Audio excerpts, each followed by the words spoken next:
El legado olvidado, la advertencia en las ruinas.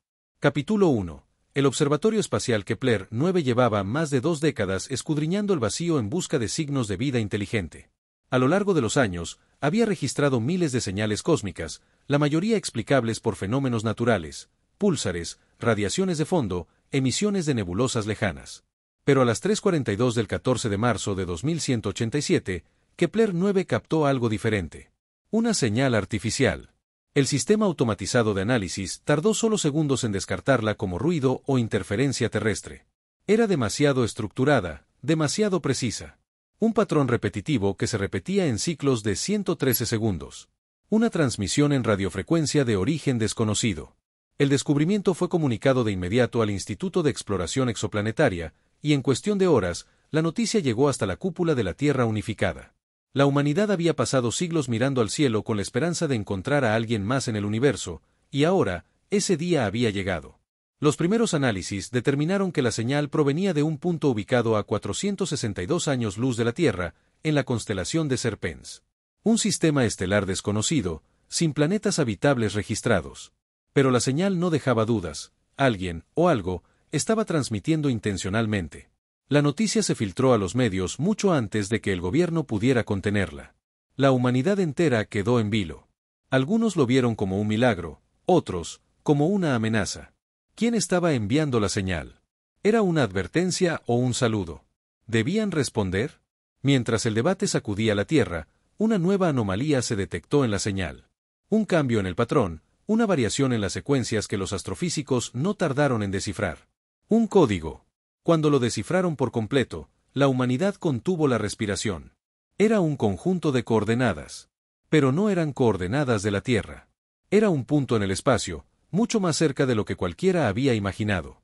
A solo 4 años luz. La señal no provenía de Serpens. Era un reflejo, una especie de eco que había sido redirigido desde un punto cercano. Un punto dentro de la misma vecindad cósmica de la humanidad. El mensaje no solo era una invitación. Era una cita. Capítulo 2. La sala de conferencias del Instituto de Exploración Exoplanetaria estaba sumida en un silencio tenso. En el centro de la sala, flotando en una proyección holográfica, se encontraba el punto de origen de la señal. Un sector del espacio a 4 años luz de la Tierra, apenas unos grados fuera de la órbita de Próxima Centauri. ¿Podría tratarse de una trampa?, preguntó la doctora Elaine Vázquez, experta en comunicaciones interestelares.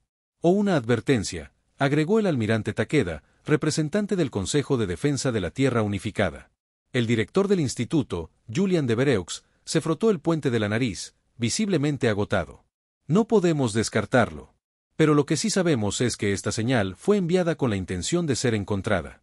No es ruido aleatorio. Alguien quiere que vayamos allí. Las discusiones en la cúpula de la Tierra Unificada se intensificaron en los días siguientes. Había quienes temían que acudir a la cita fuera demasiado arriesgado. Se barajaron varias posibilidades. ¿Y si los emisores de la señal eran hostiles? ¿Y si su intención no era contactar, sino atraer a la humanidad a una emboscada? Otros, sin embargo, argumentaban que este era el momento más importante en la historia de la especie. La primera oportunidad real de establecer contacto con inteligencia extraterrestre. Tras una serie de reuniones a puerta cerrada, el veredicto fue unánime. La humanidad debía acudir. Pero no a ciegas. El Geraisen, el buque insignia de la flota de exploración, fue designado para la misión. Con 180 metros de longitud y un sistema de propulsión de curvatura experimental, era la nave más avanzada jamás construida. Su capacidad de generar un pliegue en el espacio le permitiría alcanzar el punto de origen en semanas en lugar de siglos. La selección de la tripulación fue meticulosa. No solo se necesitaban astronautas experimentados, sino también científicos y estrategas que pudieran adaptarse a cualquier eventualidad. Capitán Elías Raines, comandante de la misión y veterano de la exploración interestelar. Un hombre de mirada firme y carácter templado, conocido por su capacidad de tomar decisiones bajo presión. Doctora Elaine Vázquez, experta en lingüística y comunicaciones. Su papel sería crucial para interpretar cualquier posible mensaje o intento de contacto. Comandante Ilya Novak, jefe de seguridad y estrategia.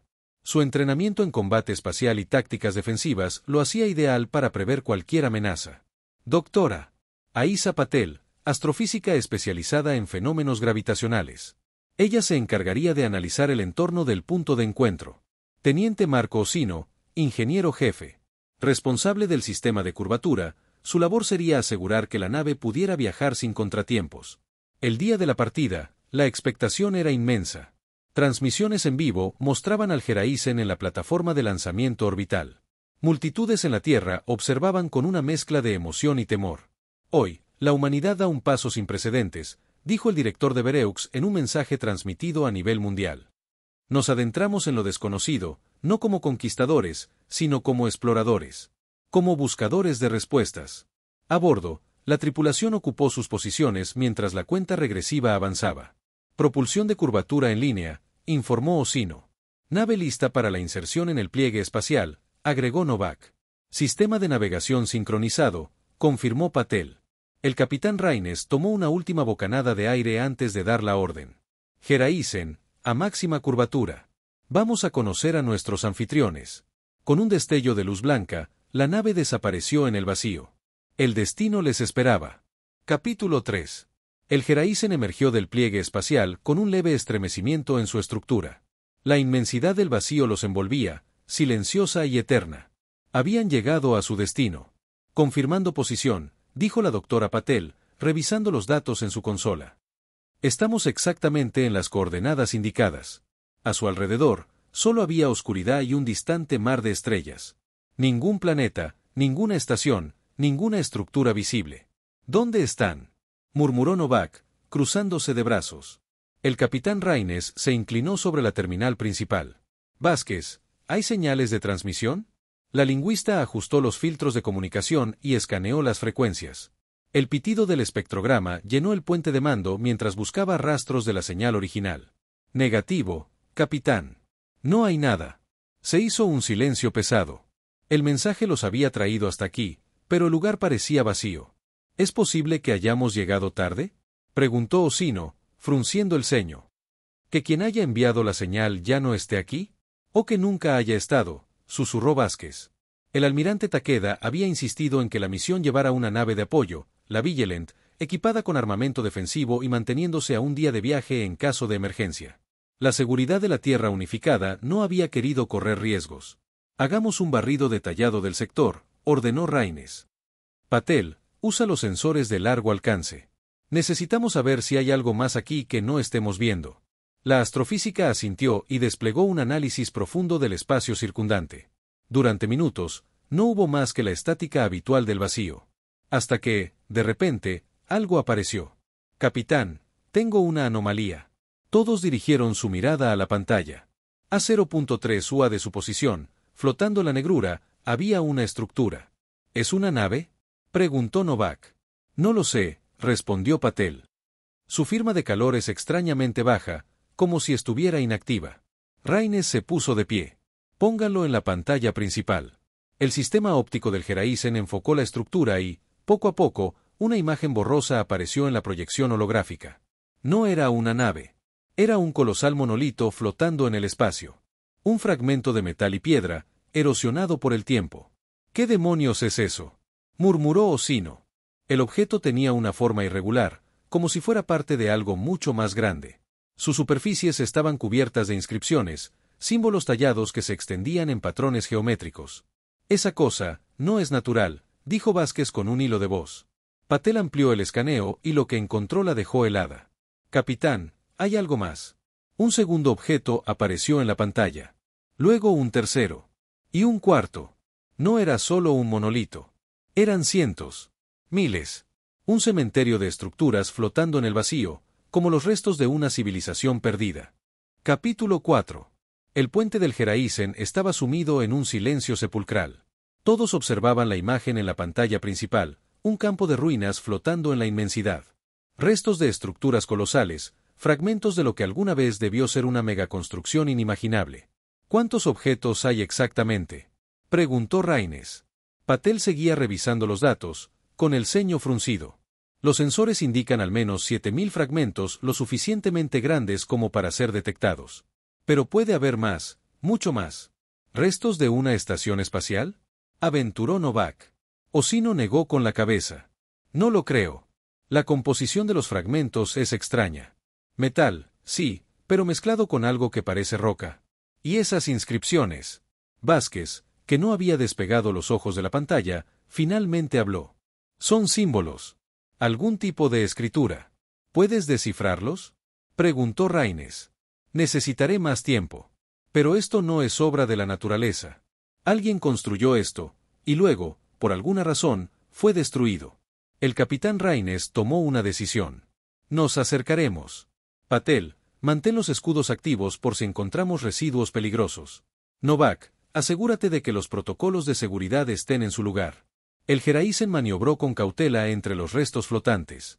Cuanto más se acercaban, más evidente se hacía la magnitud de la catástrofe que había azotado aquel lugar. Algunas de las estructuras conservaban formas discernibles, corredores destrozados, arcos gigantescos, lo que parecían ser torres ahora quebradas.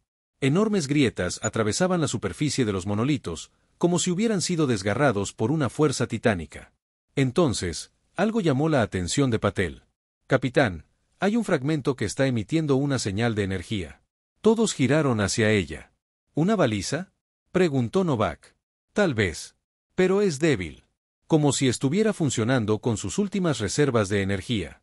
Ossino intervino de inmediato. Si sigue activa después de tanto tiempo, podríamos acceder a su sistema. Tal vez tenga registros de lo que ocurrió aquí. Raines meditó por unos segundos. Luego asintió. Preparen un equipo. Vamos a explorar. Minutos después, un módulo de reconocimiento descendió hacia el fragmento identificado. Raines, Vázquez, Novak y Ossino formaban el equipo de exploración. A medida que la nave se aproximaba, las inscripciones en la superficie del monolito se hicieron más evidentes. Casi parecían marcas rituales, líneas talladas con una precisión inhumana. La nave aterrizó suavemente en una superficie plana, aunque desgastada por el tiempo. Al bajar, los trajes espaciales amortiguaron sus pisadas. La atmósfera era inexistente, y el silencio era absoluto. Ossino, encuentra el origen de la señal, ordenó Raines. El ingeniero activó su escáner y caminó unos metros antes de detenerse frente a una abertura en la estructura. Parecía una entrada, aunque dañada y parcialmente colapsada. Viene de aquí adentro. Se adentraron con cautela. El interior del monolito era un laberinto de pasillos y cámaras en ruinas. La mayoría de los sistemas parecían inactivos, pero pequeños destellos de luz azul parpadeaban en ciertas paredes, indicio de que algo aún seguía funcionando. Finalmente, llegaron a lo que parecía ser una sala de control. Un terminal antiguo, cubierto de polvo y escombros, seguía emitiendo una débil pulsación lumínica. Aquí está, murmuró Ossino. Con sumo cuidado, conectó un dispositivo al sistema e intentó acceder a la información almacenada. Por un momento, la pantalla permaneció en negro. Luego, una serie de caracteres extraños comenzaron a desfilar. Voy a intentar traducir esto, dijo Vázquez. Pero antes de que pudiera avanzar, la pantalla cambió abruptamente. Una imagen apareció. Una figura. Era humanoide, pero diferente. Oh. Capítulo 5. El equipo de exploración se quedó inmóvil, conteniendo la respiración mientras la imagen en la pantalla parpadeaba. La figura humanoide los observaba con ojos oscuros y profundos, su expresión era solemne, pero había algo en su mirada que transmitía urgencia. Si están viendo esto, significa que ya es demasiado tarde. La voz tenía una tonalidad extrañamente familiar, como si hubiera sido modificada para adaptarse a la comprensión humana. ¿Demasiado tarde para qué?, murmuró Novak. Vázquez trabajó con rapidez en su interfaz, intentando traducir el resto del mensaje. Los caracteres alienígenas seguían fluyendo la pantalla, como un torrente de información almacenada durante siglos. Voy a intentar recuperar más datos, dijo Ossino, conectando un módulo de energía auxiliar al sistema. Tal vez podamos obtener la transmisión completa. La imagen en la pantalla parpadeó de nuevo, y esta vez la figura continuó hablando. Fuimos advertidos. No escuchamos. Pensamos que podríamos resistir. Un leve zumbido llenó la sala. El video se distorsionó por un momento antes de revelar una nueva imagen. Un mundo alienígena, cubierto de estructuras inmensas, torres colosales que se extendían hasta el cielo. Una civilización avanzada, próspera. Luego, el tono de la grabación cambió. El cielo del planeta se oscureció. Luces rojas comenzaron a brillar en el horizonte. Algo descendía desde la atmósfera, una sombra que cubría la superficie del mundo. Se escucharon alarmas, explosiones. Las estructuras que antes se alzaban majestuosas comenzaron a derrumbarse bajo una lluvia de fuego. La figura reapareció en la pantalla. Su rostro ya no era solemne. Ahora reflejaba desesperación. No los detendrán. No hay tregua. No hay rendición. Si los han encontrado, corran. Luego, silencio. El equipo intercambió miradas de incredulidad. ¿Quiénes son ellos?, preguntó Raines en voz baja. Ossino intentó recuperar más datos, pero el sistema comenzó a fallar. La pantalla se llenó de estática y el terminal emitió un último chispazo antes de apagarse por completo. «Maldita sea», susurró el ingeniero. «No tenemos más información. Tal vez podamos extraer la base de datos», sugirió Vázquez. «Si llevamos esto de vuelta al Geraisen, podríamos analizarlo mejor». Raines asintió. «Hagámoslo rápido. No me gusta este lugar». Mientras Ossino extraía los módulos de memoria del terminal, Novak revisaba el perímetro. Algo lo inquietaba. Un presentimiento. «¿Qué pasa?», preguntó Vázquez al notar su expresión. El comandante no respondió de inmediato. Luego, en voz baja, dijo: «Siento que nos están observando». El equipo se apresuró a regresar al módulo de exploración. La sensación de inquietud era palpable. A medida que avanzaban por los pasillos oscuros del monolito, Vázquez miró de reojo las inscripciones en las paredes. Ahora que las observaba con más detenimiento, notó algo aterrador. No eran solo símbolos. Eran advertencias. Un patrón se repetía en varias partes del monolito, una secuencia de caracteres alienígenas junto a un mismo símbolo, un círculo rodeado por una serie de líneas radiales. Como un ojo observando desde la oscuridad. «Capitán», dijo en un susurro. «Creo que nos hemos metido en algo que no comprendemos». Raines no respondió. Solo aceleró el paso. Minutos después, el equipo estaba de regreso en el módulo. Cuando la nave despegó y se alejó del monolito, todos sintieron un alivio momentáneo. Pero ese alivio duró poco. Porque, al salir de la zona de escombros, Patel detectó algo en los sensores del Geraisen. Algo que no había estado allí antes. Una señal.